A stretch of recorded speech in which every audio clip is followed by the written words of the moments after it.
Bonjour à tous et bienvenue dans cette grande première de l'émission de débrief qui va s'appeler le 4e tiers. On est très heureux de vous retrouver pour cette première. On est installé dans le tout nouveau studio des Remparts de Tours, un studio télé qui va nous permettre de vous proposer de plus en plus de contenu, normalement vidéo, audio. Et je suis très bien accompagné pour cette première. Peut-être si vous aviez suivi, vous aviez vu qu'on avait fait un podcast audio. Mais là, on monte en gamme directement avec une émission en vidéo. C'est aussi pour vous permettre de suivre au mieux cette saison au cœur des Remparts, puisque malheureusement, on est privé de vous, on est privé de vous, nos partenaires, de vous, nos supporters. Et on essaye de vous proposer le maximum de contenu pour que vous preniez plaisir à suivre cette saison et que vous ayez toutes les infos possibles avec les acteurs du jeu qui sont autour de moi. Mais je voulais déjà présenter Johan de l'entreprise BSP. Salut Johan et merci d'être avec nous. Alors vous êtes le partenaire de ce deuxième live, mais le premier qu'on a attribué un peu à un partenaire. Merci déjà pour ça. Et tout simplement, ta première impression, toi, après ce match contre Brest, j'ai envie de t'attaquer là-dessus directement. Est-ce que tu as pris du plaisir à regarder le match devant ton écran ? Oui, complètement. Merci Sylvain, merci de m'accueillir. C'était un très beau match, beaucoup d'actions, des beaux buts, vraiment une belle équipe. Une équipe de Brest en face qui a essayé de tenir aussi. Et vraiment un vrai plaisir de retrouver de l'action pour un troisième match en reprise. C'était vraiment très agréable à regarder pour nous, partenaires derrière un écran malheureusement, mais très agréable quand même. Alors on a avec lui aussi bien sûr le coach Julien Guimard. Merci Julien d'être avec nous. On te retrouvera dans un maximum de débriefs tout au long de la saison. On imagine un coach juste sur ta première impression heureux de cette troisième victoire en 3 matchs, le carton plein. Oui, on va pas bouder le plaisir. Merci à toi de nous accueillir et de pouvoir permettre justement de débriefer ces matchs. Mais effectivement, une bonne partie samedi et on a pris beaucoup de plaisir sur la glace et moi sur le banc derrière l'équipe. Parfait. Et puis il y a Ville Vepselainen, je vais essayer de bien le prononcer pour lui faire plaisir et pour faire plaisir à tous les Finlandais qui nous suivent. Salut à toi Ville, félicitations pour ces 3 victoires en 3 matchs. C'est la force du groupe cette année déjà qui est démontrée là avec cette série qui commence. Merci Sylvain déjà de nous accueillir, c'était très bien prononcé. Yes. C'était vraiment un match qui nous a fait plaisir en tant que joueurs pour jouer parce que c'était un vrai effort collectif. Je pense que tout le monde était impliqué dans les matchs comme ça. À un moment donné, tu as l'impression que c'est facile à jouer parce que tout le monde fait son boulot. Et voilà, le résultat est là. Je pense que c'était bien mérité parce qu'on a fait un bon 60 minutes tous ensemble. Une très belle victoire, donc 8-3 contre l'équipe de Brest. Et d'ailleurs, on va retrouver tout de suite, en ce début d'émission, le résumé de la rencontre avec tous les buts pour que vous puissiez vous replonger dans l'ambiance de ce match.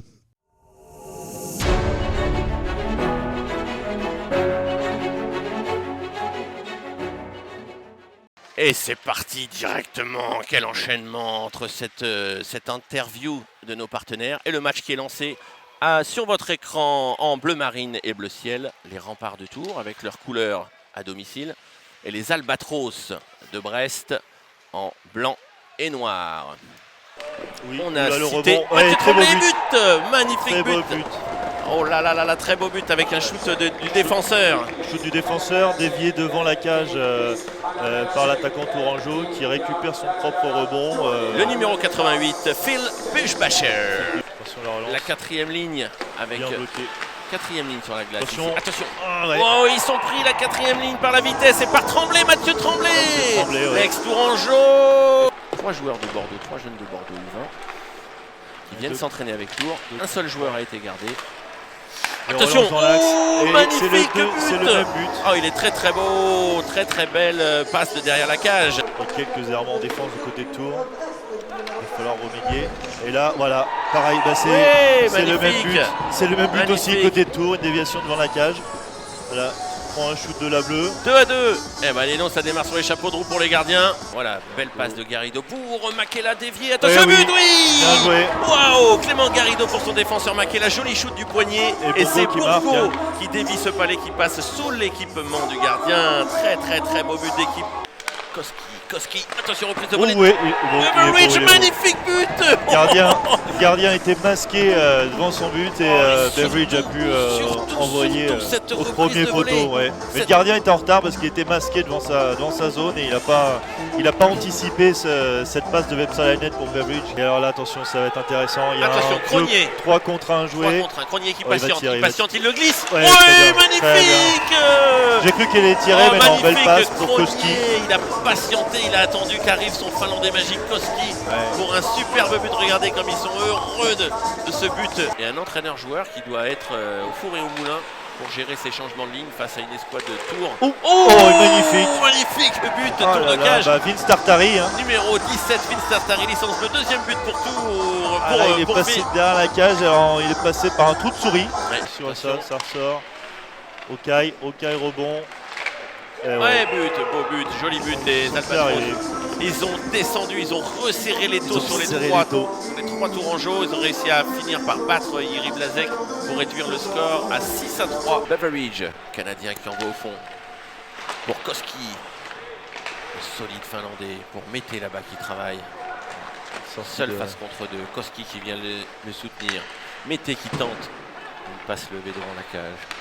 Personne ne récupère, attention, beau but, et c'est un but. Superbe but de travail là. Waouh, Beveridge, Mété, Koski, Cronier. Enfin, les belles passes de Camille Sarti pour Lazzaroni, reprise, rebond. Camille Sarti travaille dans le fond, passe pour Lazzaroni, shoot sur le gardien, rebond, double rebond. Il y avait 2 tourangeaux sur le rebond et c'est... Qui est-ce qui marque? Parce que c'est la 4e ligne, on le disait, toutes les lignes peuvent marquer. C'est la ligne des jeunes qui vient de marquer, messieurs dames. Je mets un billet sur Vince Tartari, me semble. Allez, 7 secondes, vous entendez les Tourangeaux qui fêtent cette 3e victoire. Bravo cette équipe de Tours. Bravo cette équipe de Brest aussi qui vont allez, c'est la reprise pour Brest, on va leur souhaiter bonne chance. Bagarrer avec ses moyens. Bravo.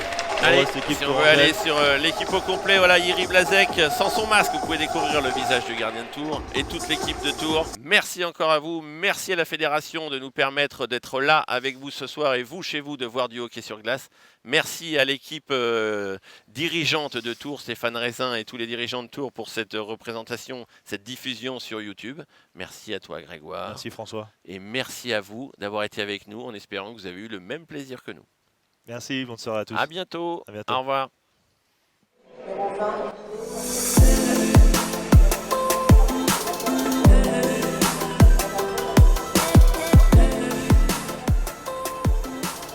Voilà un très très beau résumé de match. On est content d'en voir des comme ça avec autant de buts pour nos Tourangeaux. Julien, j'ai envie de me tourner vers toi pour te poser la première question. Vous avez été mené très peu de temps dans ce match, mais vous avez quand même été mené. Il y avait une forme d'équilibre en début de match. On sait que Brest, c'est une équipe avec beaucoup de joueurs expérimentés, qui a souvent des bons étrangers aussi. C'est une équipe que tu craignais ? Oui, tout à fait. Tu l'as très bien dit. Brest a une équipe de joueurs expérimentés qui connaissent très bien la D1. Seul un joueur n'a pas joué dans le championnat. Donc on savait aussi, ils n'ont pas joué depuis un mois. On savait qu'ils allaient arriver avec beaucoup d'enthousiasme, avec beaucoup d'énergie. Quand tu n'as pas joué depuis longtemps, souvent, effectivement. Mais on savait aussi que dans la durée, on aurait certainement des moments forts et on aurait certainement le dessus physiquement parce qu'on utilise 4 trios d'attaque depuis le début. Tous nos joueurs sont vraiment en forme physiquement. On enchaîne notre 3e match en 3 semaines. Donc oui, on a été mené, mais on n'a pas non plus... on n'était pas inquiets. Après, il y a quand même des joueurs talentueux dans l'équipe de Brest. Je veux dire, c'est sûr qu'ils ont une force d'attaque qui est très importante. Donc on savait que la première période serait très serrée et qu'il ne faudrait pas leur en donner beaucoup pour qu'ils en profitent. Et d'autant plus qu'ils ont quasiment exploité deux de leurs toutes premières occasions. Ça peut être le genre de scénario un peu cata pour un soir de match, mais vous êtes resté dans le match serein et finalement, petit à petit, le rouleau compresseur Tourangeau s'est mis en place. Oui, on s'est surtout ajusté parce qu'on n'avait pas d'informations. Autant les autres équipes, quand elles jouent de semaine en semaine, tu peux quand même maintenant, avec les diffusions, avoir des informations sur l'adversaire. Là, on a été aussi un peu surpris par leur manière de nous presser. Ils nous ont pressé très très agressif et très haut dès le début. Donc c'est vrai qu'il y a eu un effet de surprise avec beaucoup d'énergie. Mais après, on s'est surtout ajusté. Les joueurs ont vraiment bien réagi et ont contré justement cette intensité avec des transitions rapides, ce qui nous a permis d'être au score et d'être collé au score. Et puis également défensivement, je pense qu'on a été aussi très très efficace et on s'est aussi ajusté par rapport à l'offensive de Brest qu'on connaissait pas. Johan, toi, comment tu l'as vécu quand il y a eu ce 2-1 ? Tu t'es dit ça va être un match qui sera long, qui sera tendu, qui sera serré et on va avoir peur jusqu'au bout. À ce moment-là, t'étais pas serein. Sur le premier tiers, c'est vrai qu'on a vu un peu le retour. On s'est dit bon, ok, comment ça va se passer ? La suite, il reste 2 tiers après à assurer, donc on sait que physiquement, faut pouvoir tenir. Hein. On n'est pas sur la glace, mais on imagine que c'est pas simple. Donc oui, au début, on se pose quelques questions, mais on est vite revenu à rassurer. Quelque part, t'as ton prono de 4-2, bon, on n'y est pas tout à fait, mais t'es plutôt content, t'es plutôt plus content du résultat final que de ton prono. Ouais, complètement. Beaucoup plus de buts que prévu, pour nous évidemment, donc beaucoup d'actions. Et BSP a porté chance au Rempart. Villers, c'est particulier de jouer sans public, sans les partenaires.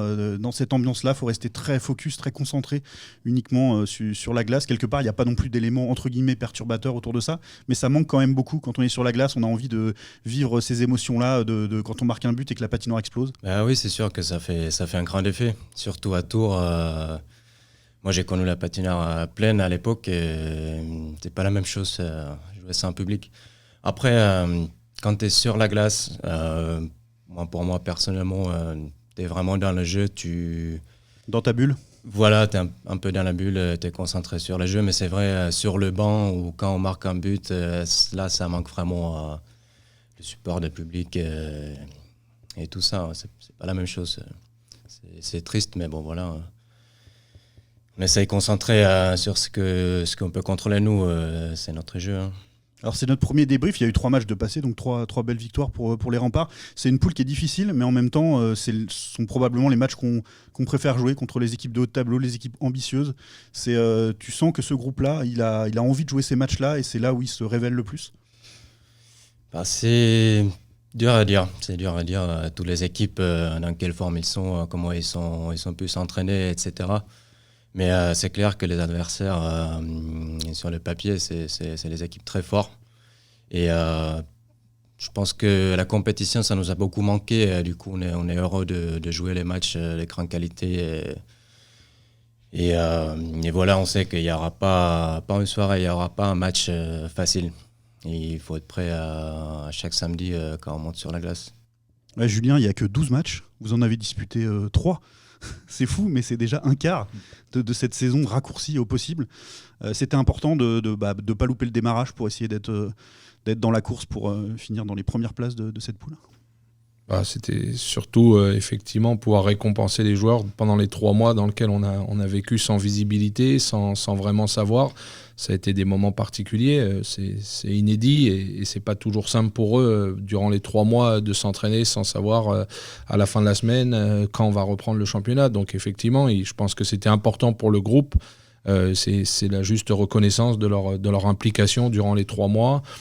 Je pense que ça se voit, on est bien physiquement, les joueurs sont bien en place, on sent que le groupe est là, donc ça veut bien dire que tout le travail qui a été fait par les joueurs, par le préparateur physique durant ces 3 mois, on est là. Après, c'est très particulier parce que même si c'est 12 matchs après 3 mois, on a l'impression qu'on est quasiment au mois d'août dans une reprise. C'est presque entamer des playoffs, commencer la saison par des playoffs presque, tellement il y a peu de matchs. C'est ça, c'est l'impression qu'on attaque un championnat alors qu'on devrait peut-être quasiment jouer des matchs amicaux, des matchs de préparation comme on avait fait au camp. Là, on attaque direct avec des matchs de championnat, donc il y a effectivement des choses. Tout n'est pas parfait, on sent, on sait qu'on ne peut pas jouer du hockey pendant 60 minutes encore parfaitement, puisque c'est que notre 3e match en 3 semaines. Mais comme l'a dit Villers, je pense qu'on essaie surtout de se focaliser sur ce qu'on peut contrôler, sur ce qu'on peut faire de bien, sur le groupe, sur l'état d'esprit du groupe, parce que ça, effectivement, c'est des choses, même après 3 mois, qu'on peut contrôler et qu'on peut arriver à faire. Donc c'est ce qu'on fait de mieux, c'est ce que les joueurs s'attellent à faire de mieux. Après, effectivement, cette poule est très relevée. Après, nous, les joueurs et moi, on ne décide pas de la formule. Donc, nous, on s'adapte aussi à ce on a fait beaucoup d'adaptations depuis 3 mois et on continue à s'adapter à des circonstances qui sont particulières. Et ça aussi, c'est une faculté du groupe qui est très bonne, c'est qu'elle s'adapte aussi à beaucoup de choses. Donc, aujourd'hui, on prend les adversaires les uns après les autres, les semaines les unes après les autres, et puis on travaille de cette manière-là. Ouais, Johan, on n'a pas l'impression de voir une équipe qui redémarre un championnat après une très longue absence, en laissant déjà quand même en jambes globalement, et par rapport à leurs adversaires, pour l'instant, ça fait une belle différence. Tu as peut-être quelques questions d'ailleurs à poser à Julien en tant que chef d'entreprise avec BSP, etc. Il y a des ponts entre le monde de l'entreprise, celui du sport. Est-ce que tu as quelques questions à poser à Julien après ce match ? Je pense qu'il y a des ponts entre l'entreprise et le sport, ça c'est clair. Il y a aussi des liens, surtout avec la période qu'on vit actuellement. Et je pense qu'on vit un peu en pointillé avec une activité, stop activité, on reprend l'activité, on restop, etc. C'est pas simple. Et pour vous non plus, j'imagine. Donc je suis curieux de savoir comment ça peut se passer humainement pour vous, et puis même en termes de gestion de l'entraînement, de l'effort, revenir sur de la compétition comme ça. Julien, avec Phil, ça a été... Oui, non, mais c'est sûr que durant les 3 mois, on a navigué à vue. On ne peut pas dire, effectivement, on stoppe l'activité, on la reprend. On avait connu un début de championnat et une reprise, on va dire, au mois de septembre avec un camp où il y avait beaucoup de matchs. On avait décidé de faire beaucoup de matchs. Ensuite, on avait attaqué le championnat. Après, ça s'est arrêté.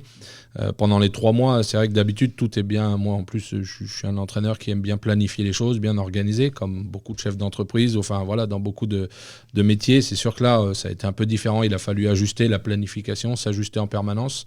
Après les matchs d'Épinal, beaucoup de joueurs ont contracté le Covid, donc on a dû aussi s'ajuster à ça, parce qu'on n'a pas vraiment de lisibilité sur un athlète quand il revient suite au Covid. Donc il a fallu ajuster le travail physique, hors glace, sur la glace. Ça, c'était courant du mois de novembre. Et puis à la fin du mois de novembre, on a senti vraiment là une lassitude effectivement mentale. On a senti que les joueurs, donc il a fallu encore une fois ajuster la charge de travail, la diminuer. On a vraiment au mois de décembre choisi de diminuer la charge de travail avec moins d'entraînement.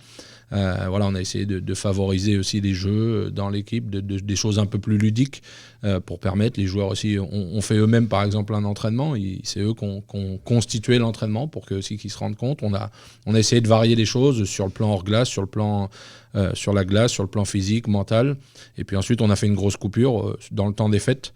Et puis après, à partir du 4 janvier, on avait quand même une visibilité qui était plus ouverte, puisqu'on savait qu'on allait reprendre le championnat.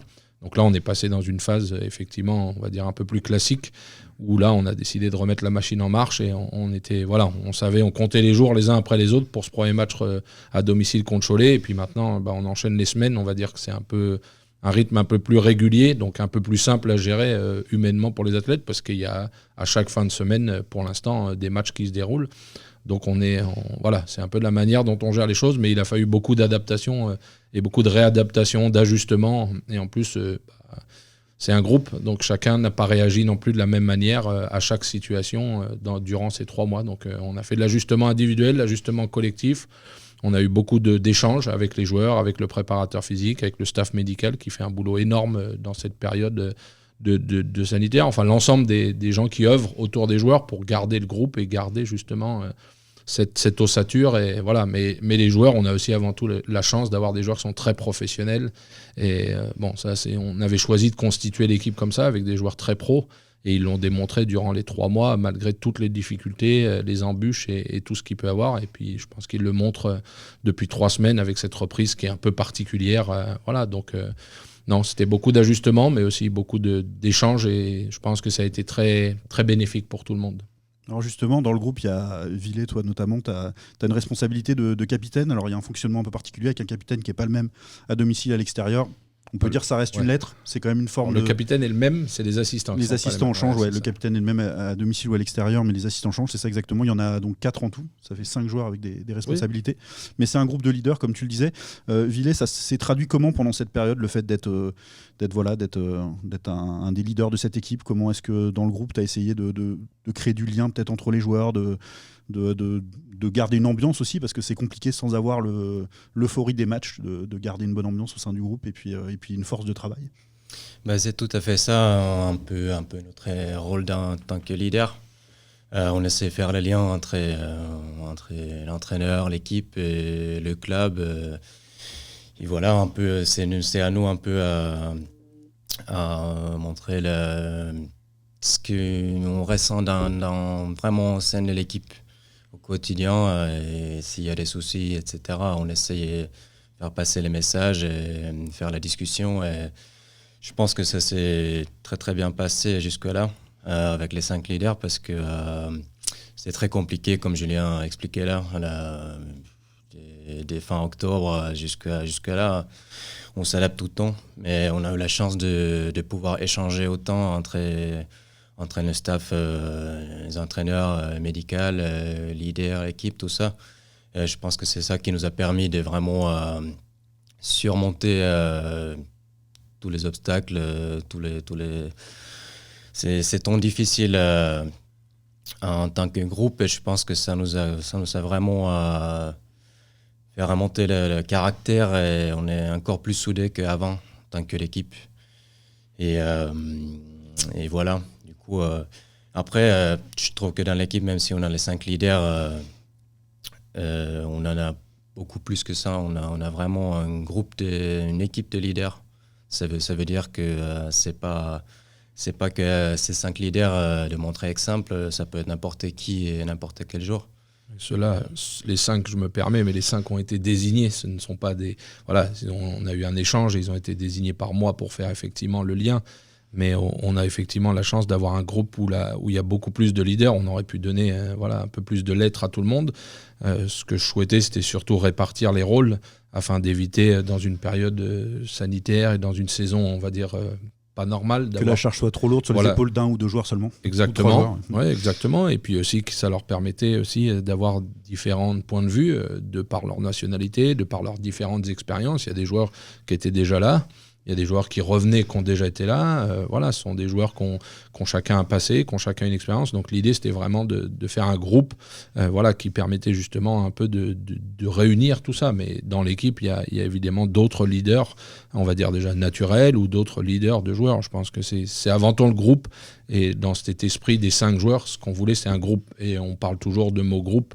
On ne veut pas d'individualité, on ne veut pas de joueurs individus, on veut des groupes. Donc on a fait un groupe de leaders qui s'insère pleinement dans le groupe dans lequel il y a encore d'autres leaders. Donc c'est vraiment ça, et je pense que c'est pour compléter un peu ce que dit Villet. Voilà, cette notion d'équipe et de groupe, elle est là depuis le début, elle s'est renforcée durant ces périodes difficiles, et aujourd'hui, on s'en sert aussi durant ces 3 matchs de début de championnat. D'ailleurs, il faut dire que le groupe a été choisi, il n'a pas bougé à part choix de joueurs, ce qui a concerné Jérémy Janto avant même le début de la saison. Et puis Kyle Campbell, récemment, mais c'était des choix des joueurs. Oui, Jérémy. Votre groupe n'a pas bougé. La plupart des clubs de D1 ont fait des changements, voire beaucoup de changements pour certains. À Tours, on est parti sur une idée et on la maintient jusqu'au bout. Moi, c'est ma philosophie. Je pense qu'à un moment donné, et peut-être encore plus cette saison, encore une fois, avec ces difficultés, je crois que on a eu du temps pour choisir les joueurs, on les a choisis, j'ai échangé avec eux sur le projet. Donc on était au clair. Après, il y a le cas de Jérémy Janto qui est un choix personnel, et Jérémy, on a eu d'excellents échanges. Jérémy a fait un choix personnel dans sa vie lié au Covid. Il a souhaité de rester au Canada, mais l'échange était très très positif entre lui et moi, entre le club. Il y a eu aucun souci. Et ensuite l'histoire de Cal est un peu similaire. C'est un choix personnel, lié aux circonstances et non lié à des difficultés au sein du groupe ou au sein du club. Kyle a décidé de rester au Canada dans une période qui était très compliquée. Et encore une fois, moi j'ai Kyle régulièrement on échange ensemble. Mais effectivement, on voulait de la sérénité, on voulait de la stabilité dans le groupe. Donc on n'a pas fait de modification. Vu les circonstances, je pense que c'est une très très bonne chose, parce que apporter des modifications alors qu'on est déjà en réadaptation permanente due à une situation, je pense que ça aurait compliqué les choses et les interactions entre les joueurs, sachant qu'en plus on ne peut pas faire grand chose, mis à part venir à l'entraînement, rentrer chez soi. On a très peu de moyens de faire des choses ensemble comme on peut faire dans une saison. Pour faire du team building, c'est très très compliqué. Donc je pense que le fait d'avoir gardé ce groupe, effectivement, et puis surtout le groupe le mérite. Je veux dire, tous les joueurs travaillent, les uns amènent chacun leur rôle, et donc il n'y avait aucune raison de changer de joueur, aucune raison de faire des modifications dans ce groupe. Chacun respecte les consignes, chacun respecte les règles qu'on lui a données. Donc non, on est très satisfait là-dessus. Johan, de ton regard extérieur un petit peu, et puis ça fait quelques années que tu découvres le hockey, mais c'est intéressant d'avoir justement de partager ça et de pas être que dans la technique et des choses très précises et tout. Est-ce que tu as envie de poser quelques questions à Villet qui est là avec nous ? Tu Tu te demandais quelques trucs sur ce que c'était d'être un leader dans ce groupe ou d'être un attaquant, le hockey en Finlande ou vas-y, je te laisse la parole. Oui, complètement. Non, ça m'intéresse, mais en effet, de savoir en tant que leader, manager, enfin capitaine, tu m'expliques un peu le rôle, parce que moi, à mon échelle, j'anime aussi une équipe d'une petite dizaine de personnes au quotidien, mais je me rends pas compte de ce que ça peut donner quand on est dans le monde sportif, sur la glace, quand on vit des choses aussi intenses qu'un match, qui est quand même une période courte de 60 minutes, alors que nous, on va passer peut-être 8 heures ensemble au travail, mais je me rends pas compte de la journée que ça peut représenter pour toi, l'entraînement, un match, et l'intensité, les différences d'intensité aussi. Je pense que peu importe quelle situation, soit on est dans la vestiaire, entraînement hors glace, sur un match, peu importe, mais c'est de pouvoir vraiment être le leader. Dans les moments difficiles, rester calme, se focaliser sur les choses encore qu'on peut contrôler, qu'on doit faire.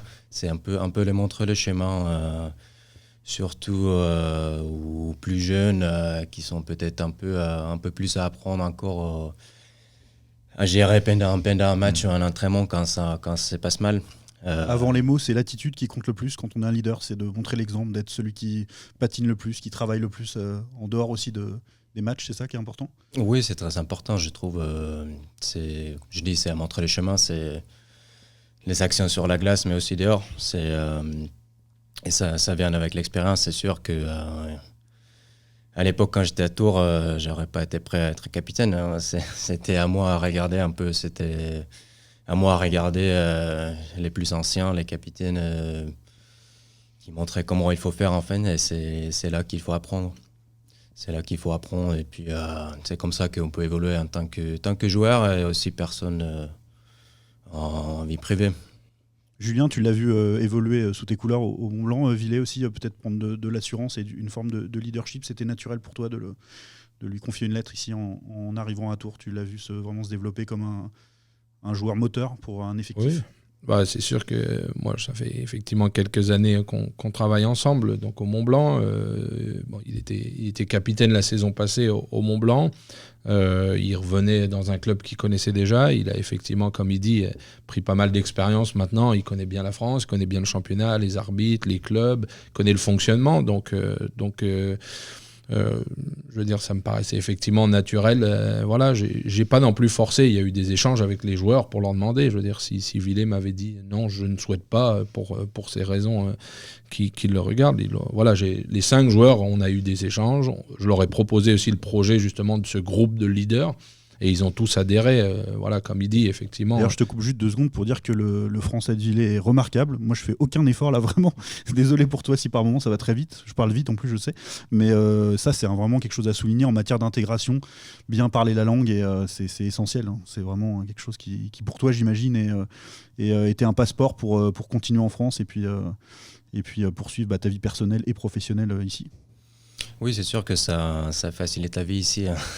C'était pas évident au début quand je suis arrivé. Le moindre chose, soit dans les vestiaires, j'ai cassé une crosse, il fallait aller demander une nouvelle crosse, ou sinon dehors la glace, aller à la banque ou peu importe les choses à gérer, il fallait toujours quelqu'un à côté. Tu t'es rendu compte aussi que les Français parlaient pas toujours un anglais exceptionnel. Pas toujours, non.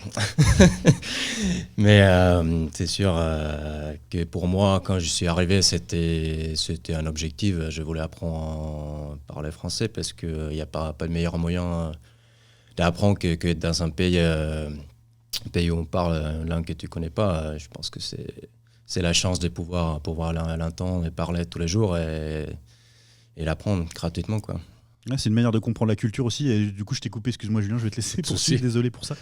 Mais voilà, c'est aussi quelque chose qui est fort quand même, de parler 3 langues pour un vestiaire. Ça permet de parler avec les Nord-Américains en anglais, avec les Français, et puis avec les Finlandais, donc c'est quand même un sacré passeport pour faire du lien dans une équipe. Bah voilà, c'est ça, c'est effectivement Villet, ce qu'il représente, c'est exactement ce que tu viens de dire. Voilà, du lien, capable de parler les 3 langues, capable d'être leader sur la glace.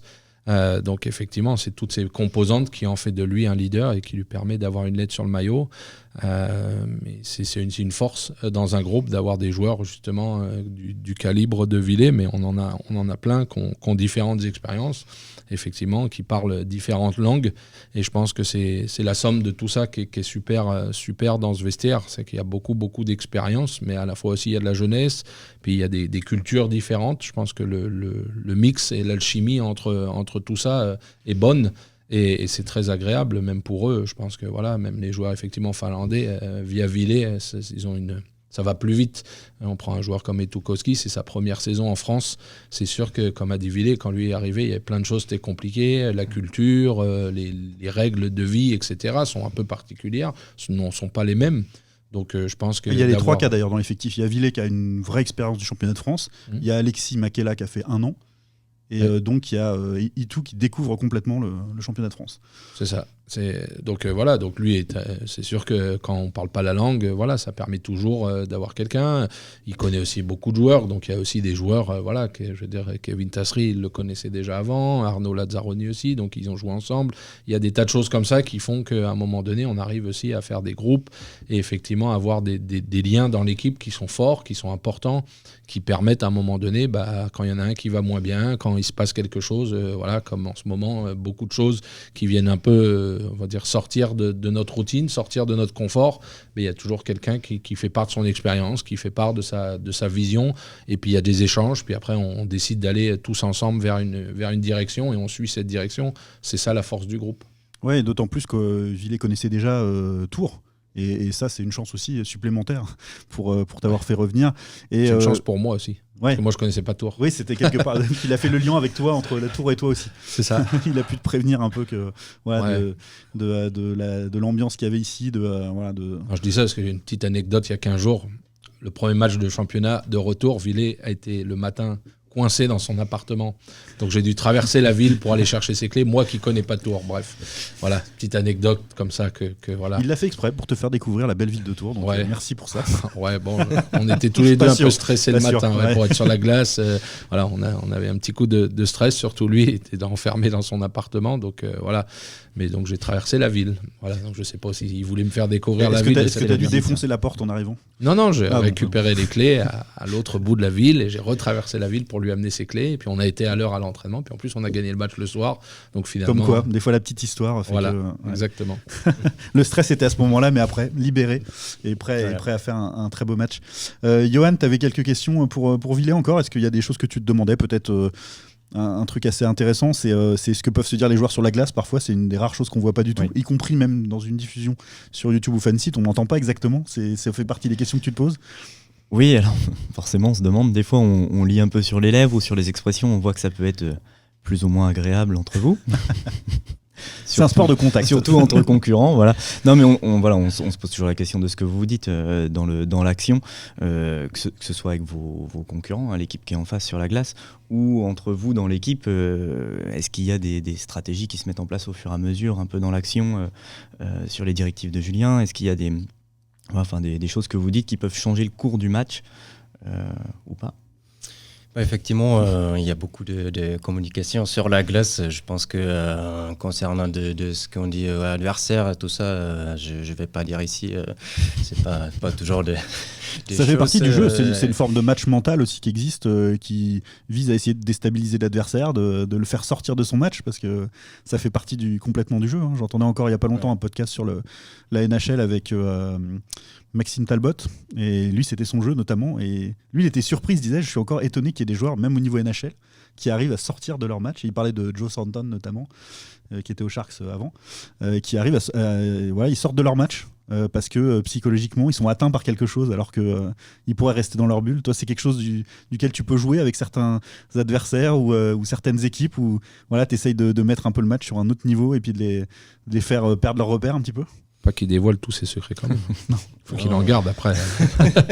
Non, mais on sait que ça fait partie du jeu. Il y en a dans toutes les équipes, c'est vrai. Ça fait partie du jeu, mais après, c'est effectivement, comme a dit Villers, des choses. Bon, on peut pas tout dévoiler, mais il y a effectivement une part d'influence mentale à un moment donné, sur des décisions, sur un adversaire quand on sent, sur le gardien quand on sent qu'à un moment donné. Ça va jusqu'à dire. tel joueur, lui, ça va marcher, je vais le faire sur lui ou... Oui, ça va. C'est clairement, je veux dire, la bonne connaissance du championnat te permet aussi de savoir sur qui ça marche ou sur qui ça marche pas. Oui. Mais bon, il faut savoir aussi que si nous on le fait sur l'adversaire, l'adversaire est également capable de le faire. Donc c'est un juste, il faut arriver à trouver le juste milieu. Il faut conserver nos émotions pour éviter de tomber dans le panneau, et à la fois il faut arriver, c'est effectivement un jeu dans le jeu. Garder un œil sur les arbitres pour voir qu'ils soient pas trop près. Non, mais voilà, ils font aussi partie intégrante du jeu. Tu parlais des podcasts en NHL, et je sais très bien que les coachs des fois vont contre l'arbitre juste pour faire réagir leur équipe. C'est des choses aussi psychologiques. C'est ça. Il y a un moment donné, on peut créer une dispute ou créer quelque chose pour aussi, quand l'équipe, on a vu Brest par exemple, quand ils étaient menés au score, ils ont essayé de faire preuve de caractère pour nous sortir du match, pour essayer de provoquer quelques pénalités, quelques fautes, pour revenir dans le match. Ça fait partie des choses qui sont aussi dans l'aspect autre que tactique. Il y a effectivement une communication tactique au sein de l'équipe. On a des codes quand on a des engagements dans la zone défensive, on a des communications avec des mots clés qui dans la vitesse, nous permettent de faire des jeux et des situations. Mais après, il y a aussi l'aspect mental sur lequel, effectivement, une espèce de crash talking sur lequel on essaye d'influencer l'adversaire pour le faire tomber dans le panneau, soit parce qu'on est mené puis qu'on veut renverser la vapeur pour justement faire craquer, ou alors parce qu'à un moment donné, on sent que c'est peut-être la manière, effectivement, d'atteindre, parce que d'aller provoquer une pénalité, comme tu l'as dit, Sylvain, de sortir le joueur du match. Voilà. Donc après, Villet aussi a ses particularités. C'est un joueur qui provoque beaucoup de pénalités à l'adversaire parce qu'il le met en difficulté par sa vitesse, par son intensité. Donc souvent, l'adversaire est un peu déboussolé. Des fois, il en joue lui aussi. Et comme l'adversaire le sait, il tombe dans le panneau. Et voilà, donc ça nous permet d'avoir un jeu en supériorité ou à un moment donné, de déstabiliser l'adversaire, de l'énerver un peu, de le frustrer.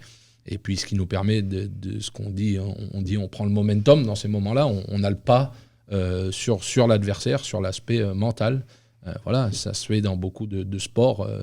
Pas que le hockey, dans le tennis, dans tous les sports tournants. C'est des êtres humains, donc on est sensible à notre environnement. Oui. Ça se saurait si c'est purement physiquement le plus grand athlète qui gagne à chaque fois, c'est rarement le cas. Je pense que Johan sera d'accord avec moi sur ce point, mais il y a quand même eu un vrai tournant à Caen, parce que mener 2-0 contre une équipe aussi solide que Caen, avec on va pas le répéter 100 fois, mais un défenseur international français, un gardien international et une équipe très solide, très bonne défensivement aussi, parce qu'être mené par une équipe qui base beaucoup de son jeu sur sa solidité défensive, c'est pas simple. Et vous avez été les chercher, vous avez été les battre là-bas en étant mené 2-0. Ça, c'est un match qui a compté, un scénario qui va compter. C'est sûr. Au début, c'est nouveau championnat, mais c'est quelque chose qui construit la confiance de l'équipe. Et je pense que là, on a vraiment senti la force qu'on a à l'intérieur de groupe. C'est qui s'est construit depuis mois août-septembre, quand on a commencé. Même si on était mené, je pense que tout le monde savait qu'on va revenir dans ces matchs. On devait juste continuer à travailler et voilà. Parce qu'il faut dire qu'il y a 2-0 pour Caen, mais vous n'êtes pas non plus balayé au niveau de la domination, quoi. C'est pas forcément le reflet du match à ce moment-là. Vous jouez pas si mal, en fait, même à 0-2. C'est ça, parce que là, ça pourrait être facile si une équipe pas très forte mentalement. Là, tu peux lâcher tout le match, tu peux dire c'est fini. Ça peut arriver.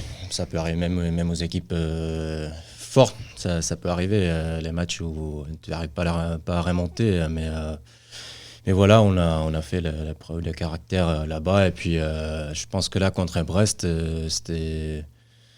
c'était encore plus facile parce qu'on savait déjà qu'on l'a fait une fois. Et puis, c'était juste à faire la même chose à nouveau, quoi. Du 1, c'est arrivé très vite. Brest est arrivé fort au début du match. On savait qu'on va revenir. Et la preuve, on marque la prochaine shift. Et puis voilà, on savait que là, on a à nouveau le momentum des matchs. Et c'est à nous à gérer maintenant notre jeu. Johan, au fil des matchs que tu découvres au fil des années, est-ce que tu te sens de plus en plus pointu ? Est-ce qu'il y a des choses maintenant que tu regardes un peu dans le détail ? Est-ce que tu as des joueurs que tu observes le plus spécifiquement ? J'imagine qu'au départ, les premiers matchs, on essaye un peu déjà de comprendre ce qui se passe, pourquoi l'arbitre siffle, pourquoi les joueurs s'arrêtent, pourquoi les joueurs repartent, tout ça, un peu les bases, mais on se prend au jeu au fil des matchs et on se prend à avoir un regard un peu plus précis sur le jeu. Ouais, honnêtement, quand on commence, ça fait 3 ans, 4 ans que je suis le hockey maintenant, et encore, ça fait pas beaucoup, hein. On a vraiment du mal à suivre. Déjà, on a du mal à suivre le palais, pour recommencer.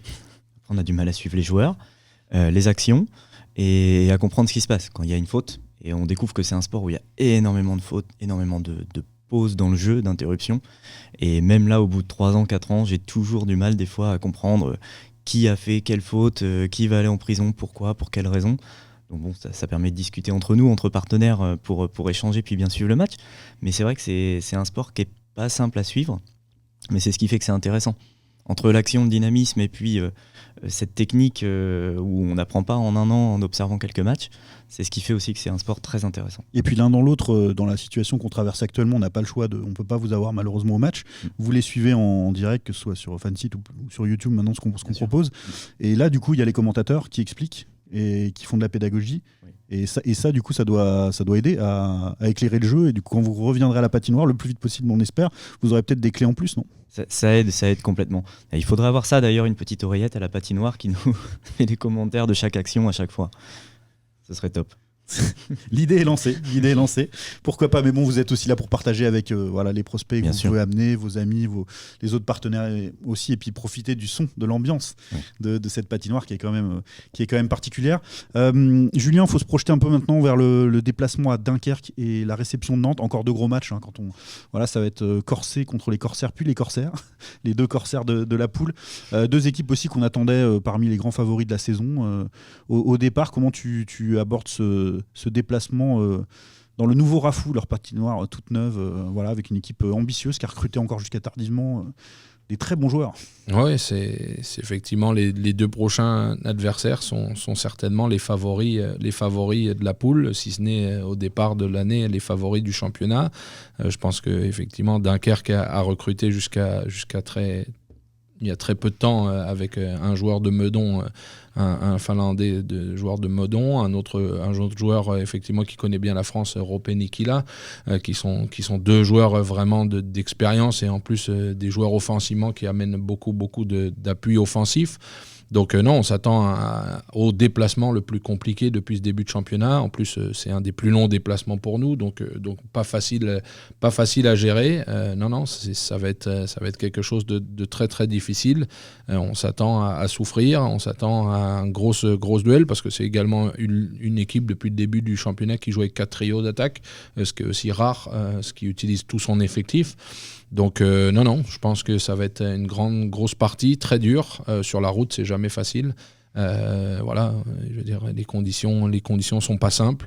Donc il va falloir mettre toute notre énergie dans la bataille, aller se sacrifier, faire l'effort collectif comme qu'on a fait, peut-être encore plus défensivement. On a vu, ils ont gagné hier au penalty dans un match qui était un peu fou. Ouais, un match un peu fou. Ça finit 7-7. 5-1, non, ils menaient Dunkerque 4-0. Après, 4-0. Après c'est revenu. C'est un peu, ça allait dans tous les sens contre Neuilly à Neuilly. C'est une équipe aussi qui a marqué pas mal de buts contre Nantes, donc on sait qu'ils ont une force offensive vraiment de feu, donc il va falloir être très très solide défensivement et faire les efforts malgré qu'il y aura la route, malgré qu'il y aura le déplacement et que c'est jamais facile à l'extérieur. La petite chance, c'est qu'ils n'ont pas leur fanfare pendant les 60 minutes, donc on pourra au moins s'entendre sur le banc et le fameux plexicrou. Voilà, c'est ça. Villet, tu vas avoir en face de toi pas mal de compatriotes là, du coup.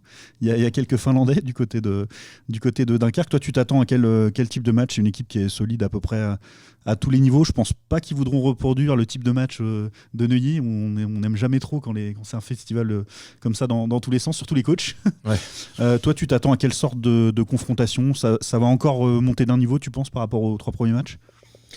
Je sais pas monter au niveau, mais c'est sûr que l'intensité, j'attends que ça va être un très grand match. Ouais. Je pense qu'il y a des équipes, comme a dit Julien, ils sont une force offensive, mais puis nous aussi, je pense que ça va aller très vite dans du sens de la glace, et pour ça, il va falloir être prêt dès les débuts, parce que ça, c'est le genre de match que tu peux perdre dans les premières 10 minutes si tu n'es pas prêt à jouer. Johan, qu'est-ce que tu espères, toi, de Une victoire des remparts, bien sûr. Hein. On espère Évidemment. tous la victoire de nos remparts, mais tu vas regarder ça avec attention. Alors, je sais pas si, je crois pas sûr qu'ils diffusent sur YouTube. Je crois qu'ils n'ont pas diffusé jusque-là. Donc, sinon, ce sera sur Fansite. Mais tu vas regarder ça aussi avec le R des remparts sur le cœur pour ce match. Bien sûr, oui, je trouverai un moyen de voir le match. Non, ce que j'espère vraiment, c'est que vous puissiez conserver la cohésion de l'équipe que vous avez aujourd'hui. Vous êtes dans une phase de victoire et nous on voit la corrélation, on a des équipes commerciales et on sait qu'un commercial quand il est dans une phase de victoire, donc de multiples signatures, il remporte des contrats, on sait que c'est très très important et précieux à conserver parce que c'est beaucoup plus facile d'aller chercher à nouveau une victoire quand on est dans cet état d'esprit. Donc vraiment conserver ça, c'est important, c'est toi le capitaine, donc t'es le leader pour ça aussi. Capitaine assistant. Ah, Capitaine assistant. C'est vrai qu'il y a tellement de leaders je à suis Tours pas que encore le spécialiste. Mais le A et pas le C, Ouais. mais c'est Il pas portera loin. la Ok. parole en tout cas. Exactement. Bah, parfait, c'était une très belle émission. Je te remercie beaucoup, Johan, d'avoir participé avec nous et je remercie encore BSP d'être le partenaire de ce live autour de Tours Brest. Et puis, tu as eu ta petite interview au bord de glace et je pense que c'était un exercice qui n'était pas inintéressant. Non, pas du tout. Et Très puis, bien. après la présence pendant tout le live du logo de BSP et puis ta présence ici, c'est un exercice que tu recommandes aux autres partenaires de venir partager un peu le débriefing du match avec Julien, avec un joueur aussi. Ouais, c'est une belle expérience. C'est vrai que quand on est au VIP avec les autres partenaires, on vous voit parfois en fin de match faire un débriefing. Mais là, d'être auprès de vous pendant 45 minutes, on est encore plus au cœur de la machine. Vos commentaires sont très intéressants. Puis voilà, c'est une belle expérience. Non, je le recommande complètement. Merci Villet d'avoir été avec nous. Alors on a vu quelques questions pour toi sur les réseaux sociaux, c'est surtout des anciens joueurs, etc. Je pense que ça prendra un peu par la suite. Il y avait un petit clin d'œil de ton ancien coéquipier et gardien Philippe Cubis, dont je me souviens très bien de l'arrivée, puisqu'il était arrivé quasiment la veille quelques jours avant le premier match de la saison, que vous aviez été remporté sur la glace de Neuilly. Et la saison avait été assez incroyable dans la foulée. C'est sympa aussi d'avoir des clins d'œil des anciens copains de ton premier passage Tourangeau. Oui, effectivement, c'est des liens très forts qu'on a créés. On a créé quand on a joué dans la même équipe. Il y a des amis autour du monde grâce à ça. Je pense que ça c'est une richesse dans le monde sportif. Tu croises beaucoup de gens et voilà,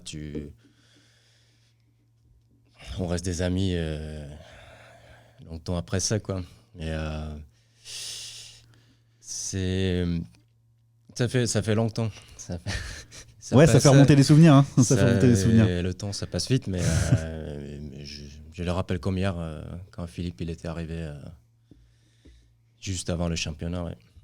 Ah ouais, c'est des histoires de saison comme ça, comme on a envie. C'est ce qui reste hein, au-delà des victoires et des défaites. C'est les parcours, les rencontres, etc. Je crois qu'il y avait une question aussi ça doit être un supporter du Mont-Blanc, je pense, qui avait demandé si c'était pas trop difficile d'avoir à quitter les montagnes du Mont-Blanc pour venir à toi, parce que ça a été une décision, j'imagine, où tu as pris le temps de bien réfléchir avant de dire oui au challenge Tourangeau. Oui, c'est toujours une grande décision. Hein. C'est à la montagne, c'est sûr que là, c'est le cadre, la vie, c'est très très très très belle. Et puis c'était vraiment le projet sportif qui m'a séduit de revenir à Tours. Et ça, c'est pas un secret que j'aime bien la vie ici et c'est devenu un peu chez moi au premier passage ici. Et donc c'est les décisions très important. Hein. Il y a le côté sportif, mais bien sûr, il y a la vie privée à côté. Il y a beaucoup de choses à gérer et à réfléchir par rapport à ça avant de prendre la décision. Mais voilà, c'est comme avec peu importe quel travail. Si tu veux changer l'entreprise, changer la ville où tu habites, c'est un moment de grande réflexion. Mais ça fait du bien de se remettre aussi des défis et puis de changer d'univers. Là, tu as retrouvé un univers que tu connaissais, mais qui avait quand même pas mal changé. Le club, tu as dû le trouver changer quand même pas mal, le club? Oui, il y a des choses qui sont restées pareilles, que j'ai été heureux de retrouver, mais il y a pas mal de changements. Je pense que le club a quand même évolué depuis... comme la première saison, quand j'étais arrivé, c'était la première saison en D1. Et puis voilà, du coup, c'est... Tu étais, si je ne me trompe pas, tu étais capitaine des Jokerit Junior, c'est ça? Avant d'arriver... Oui, c'est ça, la dernière saison avant d'arriver ici. Il a joué avec Etukowski. Oui. Et avec Paulus aussi, tu avais joué aussi. Oui, avec Paulus Rungan qui avait aussi porté les couleurs de Tours. Voilà. Il y a une petite histoire qui se tisse entre les Finlandais et Tours, et c'est pour notre plus grand plaisir. On est toujours très content d'avoir des joueurs finlandais. Julien, merci d'avoir participé à ce débrief et d'être ouvert là-dessus. C'est toujours un plaisir de pouvoir te poser des questions et puis de rentrer un petit peu dans le cerveau du coach et du manager un peu qui sommeille en toi. C'est avec plaisir de pouvoir échanger avec tout le monde, effectivement, de débriefer de ces matchs et donner un petit peu un avis à l'intérieur, effectivement, dans ces moments où on n'a pas accès au public, où on n'a pas accès aux partenaires. Je pense que c'est effectivement une chance que tout ton travail, Sylvain, et le travail que met le club en place pour pouvoir faire suivre ça aux gens qui sont à l'extérieur. Donc, merci à Villet, merci aux partenaires d'être présents aujourd'hui, et puis à tout le monde qui nous suit, on va dire derrière les écrans, de loin. On a eu la chance quand on est parti à Caen, les supporters étaient présents. Tout ça. C'était un bon moment, ça. C'est vrai qu'on n'a pas reparlé, mais tout ça a dû compter aussi pour vous. Oui, tout ça nous va droit au cœur. Franchement, c'est pas parce que vous êtes derrière l'écran qu'on ne suit pas les messages qui nous sont partagés. On a tous aussi envie qu'à un moment donné, on retrouve le public, on retrouve cette ferveur qui fait aussi la particularité de notre sport et la particularité du hockey. On a hâte maintenant. Nous, en tout cas, on fait le maximum pour vous apporter le plus de plaisir possible derrière vos écrans, lors des matchs. Et en tout cas, on pense fort à tout le monde et à tous les gens qui peuvent aujourd'hui sont privés de hockey. Nous, on a la chance de pouvoir faire notre métier passion. Donc, remercier tout le monde et merci pour ce premier débrief. On a aussi quelques remerciements. J'ai quelques remerciements à ajouter. Déjà, Gwen qui est derrière les caméras, qui m'a aidé à installer le tout, et c'était nécessaire parce qu'il y a eu beaucoup de travail, croyez-moi, pour mettre en place ce studio. Remercier Stéphane d'avoir pris la décision de l'aménager. C'est bien de croire en la communication. Aujourd'hui, c'est un vecteur essentiel envers les partenaires, envers les supporters, envers tout le monde. Et puis aussi William, bien sûr, qui a peint, qui a installé tout un peu ici, qui est notre génial homme à tout faire, indispensable. Couteau suisse. Voilà, donc merci à eux trois. Et puis on se retrouve pour le prochain débrief la semaine prochaine avec Julien et puis un autre joueur. Et puis le plus possible de partenaires à l'année. On espère que toi, Johan, t'as passé un bon moment. Ouais, complètement.